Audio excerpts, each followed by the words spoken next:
DNA test, এই টেস্টের মাধ্যমে যে রেজাল্টটা আসে এটা একুরেট কিনা, এটা 100% কিনা এবং এর মধ্যে সন্দেহ আছে কিনা। তো আসুন, ডিএনএ টেস্ট এটা একটা মেশিন, একটা আলা, এর কাজ অর্থাৎ একটা মেশিনের মাধ্যমে এই রেজাল্টটা আসে, আর এটাও আবার মানুষের আমলের মাধ্যমে আসে। দুইটি জিনিস, একটি মানুষের কাজ অর্থাৎ ড্রাইভিং করে চালায়, আর হচ্ছে মেশিন থেকে ফলাফলটা আসে। তো এই দুইটা জিনিসের মধ্যেই সন্দেহ আছে। একুরেট এই মেশিন থেকে রেজাল্ট সব সময় আসবে যে এটা নাও হতে পারে। যেমন আল্ট্রাসাউন্ড করে আজ পর্যন্ত একুরেট জানাইতে পারেনি আজ পর্যন্ত কোনো মেশিন যে এটা অবশ্যই ছেলে হবে কিংবা মেয়ে হবে।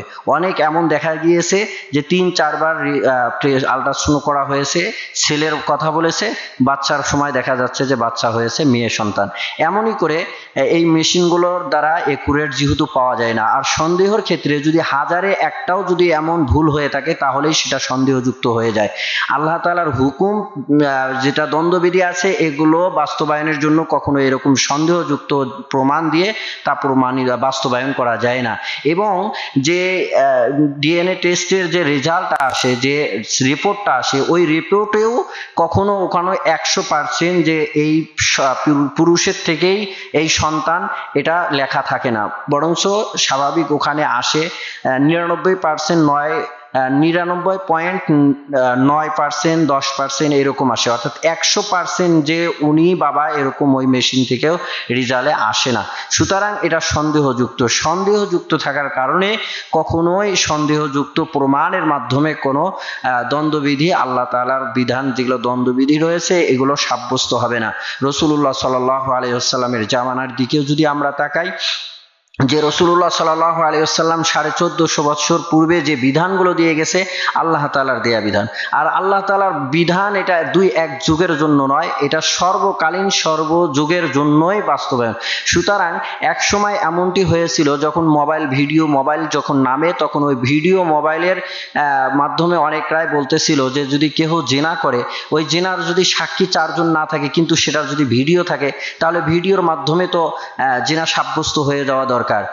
ভিডিওর তো ওই জায়গা, ওই ব্যক্তি, সুরত, সবকিছুই, স্থান সবকিছু একদম স্পষ্ট ভিডিওতে দেখা যাচ্ছে। সুতরাং মোবাইলের ওই ভিডিও করাটা এটা একটা সাক্ষীর মঞ্জিলায় যাবে, সাক্ষীর জায়গায় যাবে, এটা এক সময় বলা হয়েছিল। কিন্তু এখন এটাকে বাতিল করা হচ্ছে, এখন এটাকে রদ করা হচ্ছে। বরঞ্চ রাসূল সাল্লাল্লাহু আলাইহি ওয়াসাল্লামের সেই 1450 বছর পূর্বে যেটা বলেছে যে এগুলো কোনো শরীয়ী দলিল নয়, এগুলো সঠিক প্রমাণ নয়, এগুলোর মধ্যে সন্দেহ রয়েছে, কেমনে এখন সেটা বাতিল হয়ে যাচ্ছে।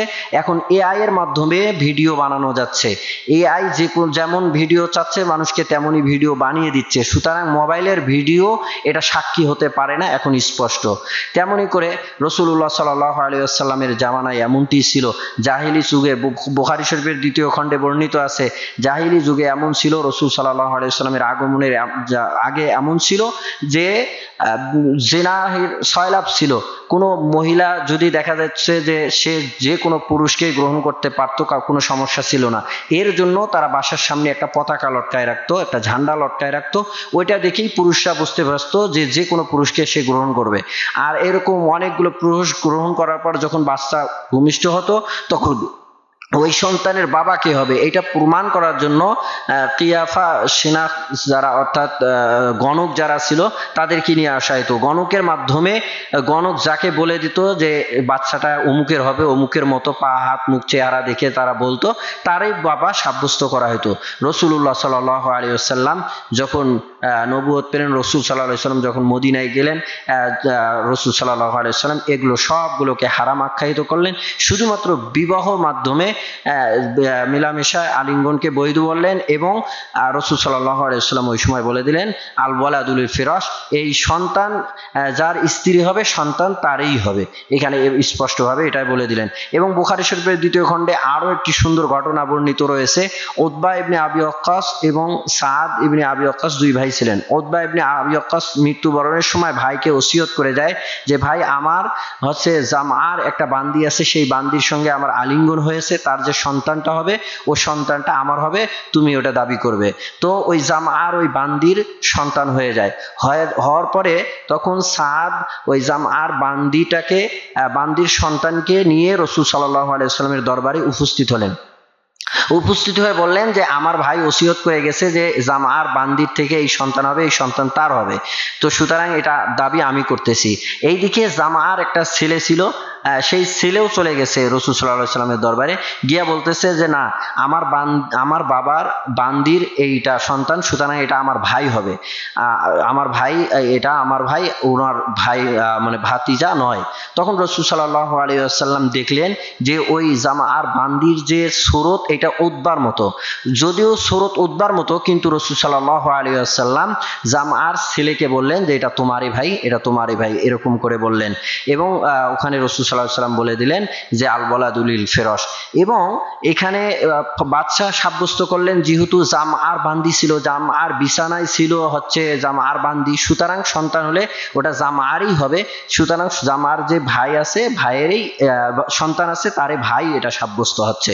কিন্তু যেহেতু সুরতটা ছিল উদ্বার মতো, এই জন্য রাসূলুল্লাহ সাল্লাল্লাহু আলাইহি ওয়াসাল্লাম সাউদা ইবনে জামা অর্থাৎ জামার মেয়েকে রাসূল সাল্লাল্লাহু আলাইহি ওয়াসাল্লাম বিবাহ করেছিলেন, সাউদা রাদিয়াল্লাহু তাআলা আনহা, তাকে বলেছিলেন যে তুমি যেন এই জামার অর্থাৎ বান্দির যে সন্তান, জামার অর্থাৎ তোমার বাবার যে বান্দির যে সন্তান, এই সন্তানের কাছে তুমি পর্দা করবে, কেননা সুরতটা ছিল উদ্বার মতো। এই জন্য রাসূল সাল্লাল্লাহু আলাইহি ওয়াসাল্লাম সন্দেহের কারণে এখানে পর্দার বিধান যেহেতু আছে, পর্দার বিধান এখানে এটা হচ্ছে সন্দেহযুক্ত হলেও এখানে মানতে হবে, এটা সন্দেহযুক্ত হলেও এটা যেহেতু বাঁচলে এখান থেকে হারাম কাজ থেকে বাঁচা যাচ্ছে, এই জন্য যেখানে হারামের শুবহা থাকে, সন্দেহ থাকে, সেখান থেকে বাঁচতে হয়।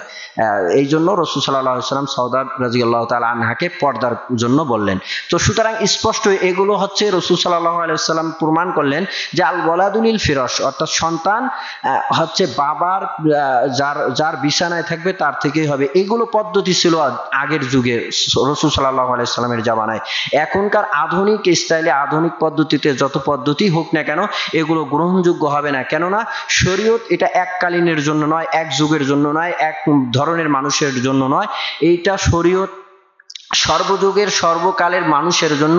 এবং শরীয়ত আগে পিছিয়ে, সামনে পিছনে, অতীতে বর্তমানে ভবিষ্যতে সব দিক লক্ষ্য করে শরীয়ত হয় না।